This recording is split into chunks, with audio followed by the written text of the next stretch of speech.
Hi, all. This is Jennifer with Living Leather Flower Shop, and I wanted to show you kind of my learning process, or some of my learning process with making these leather flowers. So the first thing I did was I actually ordered a couple of flower templates off of Etsy, and I can add those links when I get a chance. But it just gave me an idea of what I might generally want, the shape of my flowers, and size of the flower petals and leaves. But from there, I really have been able to just hand draw and shape the petals and leaves the way that I want to. So this exact flower is not a duplicate of anybody else's. So I use a stylus just to trace out the shape of the leaf. I cut it out. I then sand it with a rotary tool, like forget what you call it. Nail technicians use it. Mine's actually a nail tech sander, and I should just go grab it so you can see what it looks like.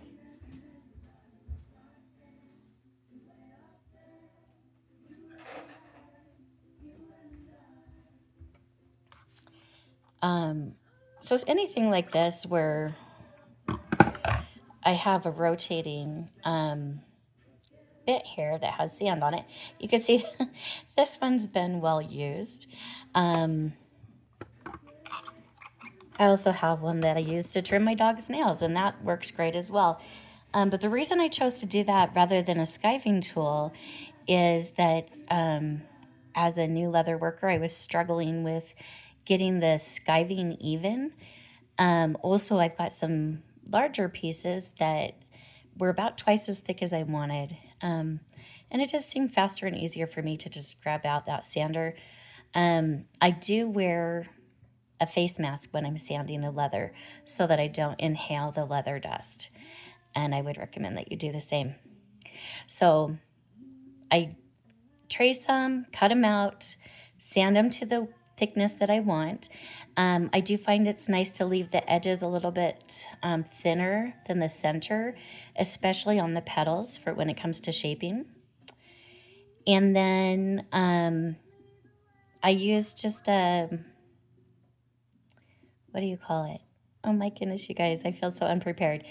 But I carved a little bit with a X-Acto knife down the center and then down to make little vein marks into the leather. You might be able to see it better on these bigger petals.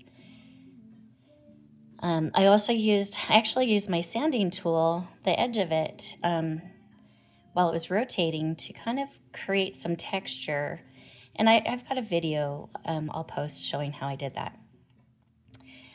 Okay, so to review, trace it, cut it, sand it to the thickness you want, carve it up a little bit, generally abuse it so it looks kind of natural and rugged.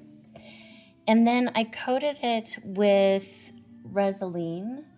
I believe that's what it's called, Phoebe's Resolene. That's the one I've found. It does darken the leather just a titch, but that's the one I found to be the best, most effective to prevent or reduce color transfer. And also, I think it also gives a little bit of waterproofing, if I remember right. And I'll post another video or add a link with that. So I covered all the pieces with Resolene, and then I assembled them. One of the ways that I've assembled them was just by sewing. You can see that I've simply just used brown upholstery thread and sewed it together. And then again with this one, my second batch, I put a brad through the center of everything. And then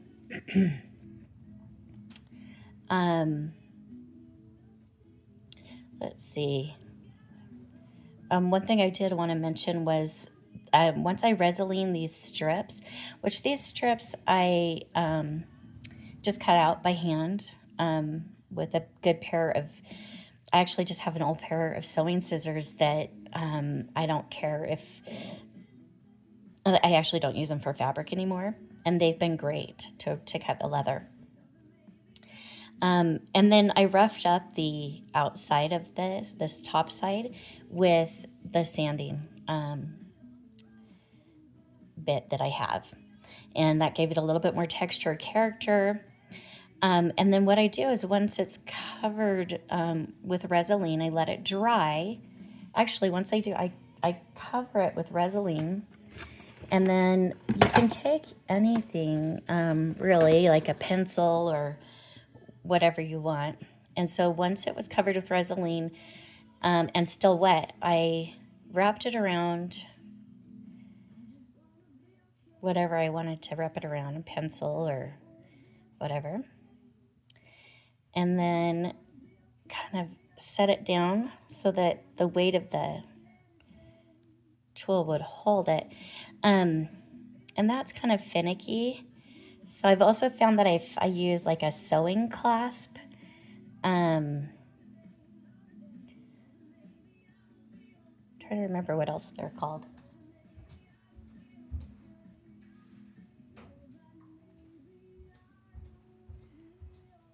Okay, this is what they are. These little guys here. You could take them and clasp them around. This one's too small for this. It fits really well over a pencil or a stylus. But you clasp it on. And I'll do a more detailed video. But basically, you can see that's already starting to curl. And with the Resolene on there, it really holds a nice firm spiral. You can see that right there. Okay, so that's how we got these little guys.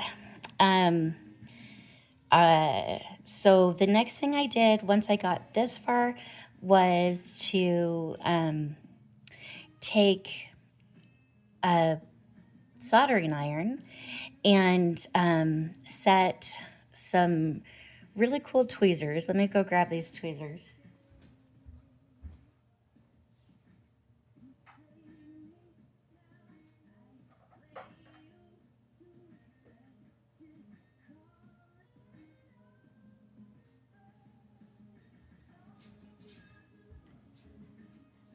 These tweezers here, I lay them on a soldering iron, and again, I'll do a more detailed video, but it heats them up, and you can kind of see it's got some heat marks on it.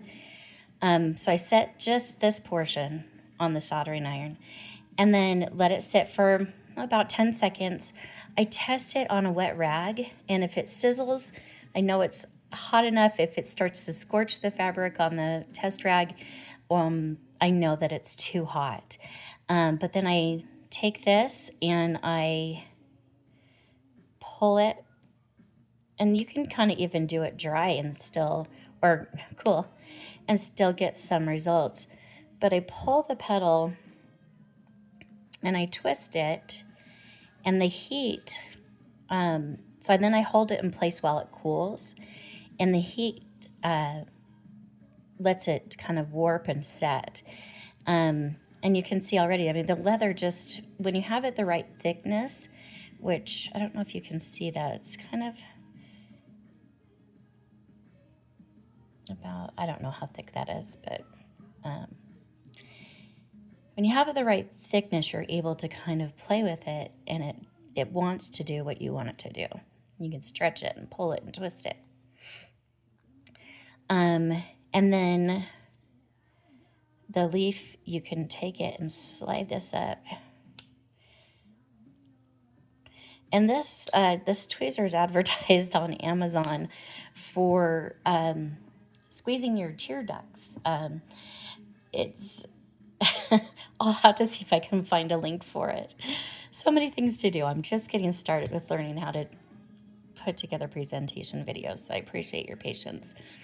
But yeah, so I when this is hot, so every time I'm taking it, setting it on the iron for about 10 seconds, testing it to see if it's the right temperature by putting it on a wet rag, seeing if it sizzles but doesn't scorch, and then I make another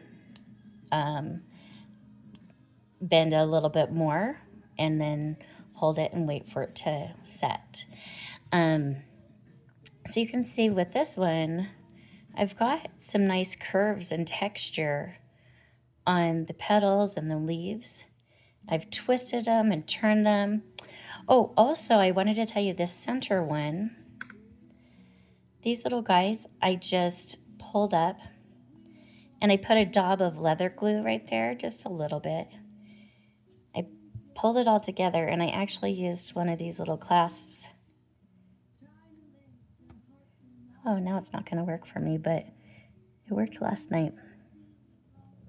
There we go.